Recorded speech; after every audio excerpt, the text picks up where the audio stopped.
Sali naman po.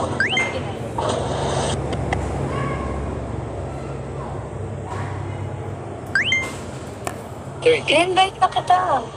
Ano si JM? Hindi ka palas niya. Hindi na nagpalas. Promo.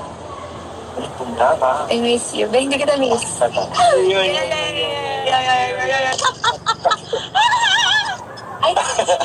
Abing yan nga.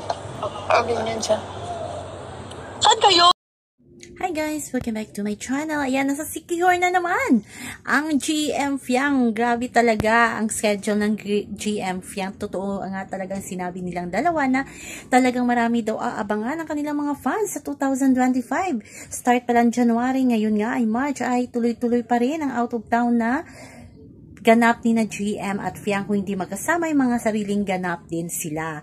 Ayan, nakita niyo dyan sa video kung paano talaga sila winelcome ng mga taga Siquijor. Sa airport pa lang, grabe na ang paghantay ng kanilang mga fans, yung sigawan, yung takbuhan para lang makalapit kay GM at saka kay Fiang.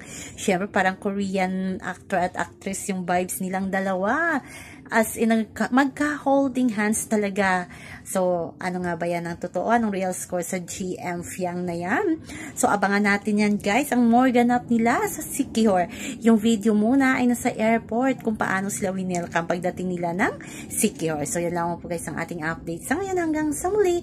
Bye-bye. Always remember, wag po tayong magpaka-stress.